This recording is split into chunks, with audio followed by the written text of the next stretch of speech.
تو قوم ایک آدمی کو نہیں ریپرزینٹ کرتی بلکہ پوری ایک جماعت کے گروہ کو. کبھی آپ نے سوچا کہ زید یہ قوم ہے؟ نہیں کہتے. اس وجہ سے قوم بنی اسرائیل کہتے ہیں. یہ کبھی ہوا ہے کہ صرف ایک بندہ ہے اس کا نام قوم ہے؟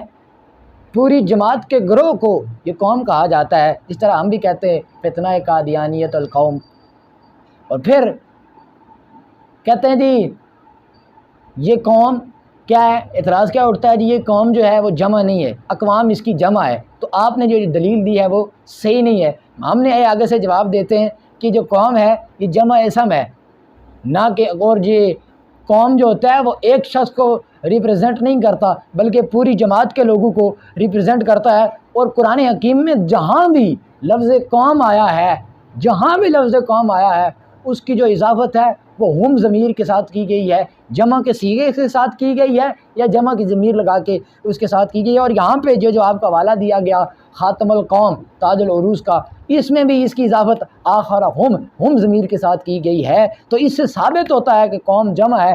آئیے اب قرآن حکیم برہان رشید میں سے آپ کو کچھ آیات مبارکہ میں دکھاتا ہوں. سورۃ اعراف ہے، آیت نمبر 59 اس میں خالق کائنات کے محبوب نبی حضرت جناب نوح آدم ثانی آپ اپنی قوم سے کہتے ہیں اے میری قوم، اے میری قوم. جمع کے صیغے کے ساتھ کہتے ہیں اے میری قوم، جمع کے صیغے کے ساتھ خطاب کرتے ہیں. اعبدو عبادت کرو، ما لکم علیکم کے ساتھ، اعبدو ما لکم علیکم کے ساتھ.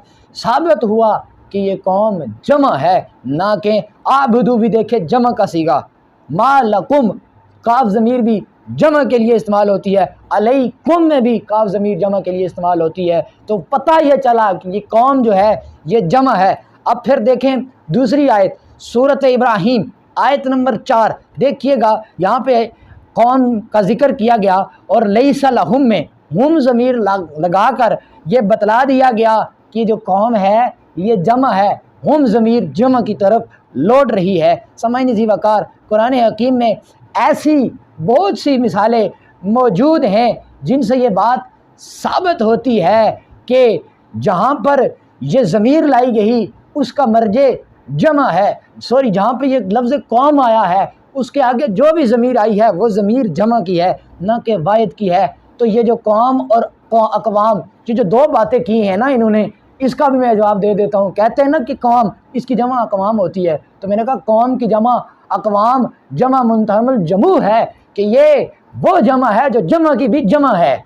چوتھا اعتراض یہ ہوتا ہے کہ جب ہم کہتے ہیں ہم جب قادیانیوں کو کہتے ہیں کہ تمہارے مرزے نے تو حقیقت الوحی اس کے اندر یہ بات کہی ہے خاتم الاولاد کہ اولاد کو ختم کرنے والا، کہ مطلب اس کے بعد اولاد نہیں ہوئی، اولاد میں سے آخری. ہم جب یہ کہتے ہیں، مرزے نے بھی اس کا یہی ترجمہ کیا ہے، تو جب ہم یہ بات انہیں کہتے ہیں تو وہ پھر من گڑت دلیل دیتے ہیں. وہ کہتے ہیں یہاں پہ خاتم آیا ہے، خاتم نہیں آیا. تو یہ بھی ان کی من گڑت دلیل ہے.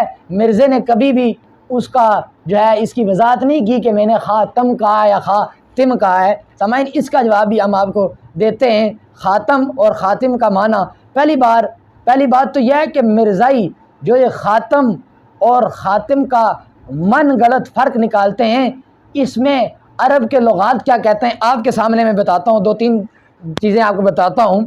صاحب لسان العرب علامہ ابن منظور جو کہ 7ویں صدی کے معتبر اور بہترین عالم گزرے ہیں، وہ کہتے ہیں وختم الختام الختم الختام الختم الختام اور الختم کلہم معنی واحد. کہتے ہیں کہ ان سب کا معنی ایک ہے. لفظ ختام کا بھی معنی ایک ہے، خاتم کا معنی بھی ایک ہے، خاتم کا بھی معنی ایک ہی ہے.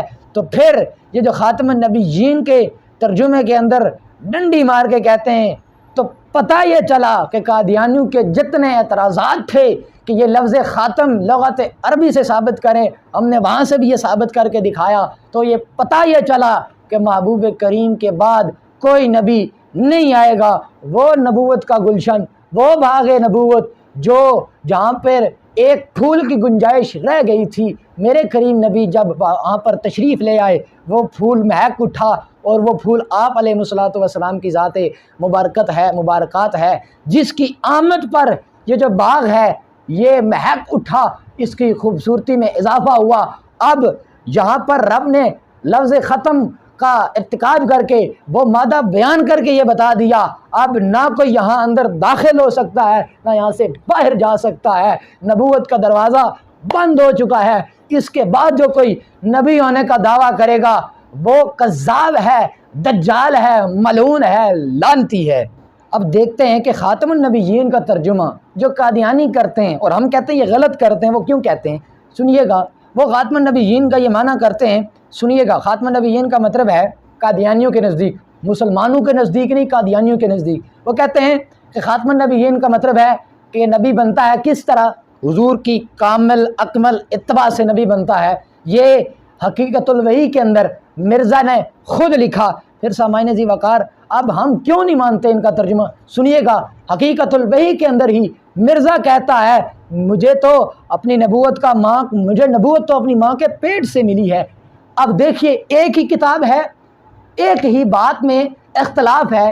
وہ کہتا ہے نبی جو ہے نبوت ملتی ہے حضور کی کامل اکمل اتباع کرنے سے، اور پھر اسی کتاب کے اندر کہتا ہے میں تو ماں کے پیٹ میں تھا تو نبی تھا۔ تو میں نے کہا آپ پہلے اپنی بات میں خود اختلاف برپا کر چکے ہیں، اپنا اختلاف درست کیجیے، اس کے بعد غور کیا جائے گا جو آپ نے من گڑت اور جھوٹا ترجمہ کیا ہے اس کے حوالے سے۔ پھر مرزا نے خود کہا کہ خاتم النبیین کا معنی ہے ختم کرنے والا سب نبیوں کا، کہ نبوت کو ختم کرنے والا ہے۔ پھر ہم کہتے ہیں تم کس طرح کی آدمی ہو، کبھی کہتے ہو کہ نبی جو ہے وہ اتباع رسول سے بنتا ہے، پھر کہتے ہو کہ نبی جو ہے میں اپنی ماں کے پیٹ میں بھی نبی تھا، پھر کہتے ہو ختم کرنے والا سب نبیوں کا۔ اب تیسری وجہ میں آپ کو بتا رہا ہوں کہ مرزا کہتا ہے، یہ اس نے جو ہے اپنی تریاق القلوب کے اندر یہ بات لکھی، کہتا ہے کہ جب میں پیدا ہوا تو اس کے بعد میرے والدین کے گھر میں کوئی لڑکی یا لڑکا پیدا نہیں ہوا، میں خاتم الاولاد ہوا۔ مرزا کہتا ہے میں خاتم الاولاد ہوا اپنے والدین کے لیے۔ تو میں نے کہا مرزا کے سارے جو خواری ہیں یہ ہمیں بتائیں نا، خاتم النبیین کا ترجمہ تو یہ کہتے ہیں کہ حضور کے بعد کوئی نبی آ سکتا ہے کہ حضور کی کامل اکمل اتباع سے آتا ہے، تو خاتم الاولاد کا مطلب کیا ہوگا کہ کیا مرزے کے والدین کے گھر جو اولاد ہوئی ہے وہ مرزے کی مور کی وجہ سے ہوئی ہے، مرزے کی اتباع کی وجہ سے ان کے والدین کے گھر اتباع ہوئی ہے؟ قادیانی اس کا جواب دیں، میں قیامت تک ان کو یہ چیلنج کرتا ہوں اس کا جواب دیں، کبھی نہیں دے سکیں گے۔ پھر سامعین ذی وقار، اگر اب بھی کوئی قادیانی قرآن پاک سے اگر ایک دلیل بھی یا کسی حدیث کے اندر سے دلیل لا سکتا ہے، یا کسی بھی صحابی کا کوئی قول لا سکتا ہے کہ جس میں یہ بات لکھی گئی ہو کہ حضور کی مہر سے اور کامل اکمل اتباع کرنے سے نبی بنتا ہے، تو ہم یہ مان جائیں گے کہ ان کا موقف صحیح ہے۔ لیکن آخر میں یہی کہوں گا، نہ خنجر اٹھے گا نہ تلوار ان سے، یہ بازو میرے آزمائے ہوئے ہیں۔ اللہ کریم کی بارگاہ میں دعا ہے کہ خالق کائنات ہم سب کو ختم نبوت کا عقیدہ سمجھنے کی توفیق عطا فرمائے۔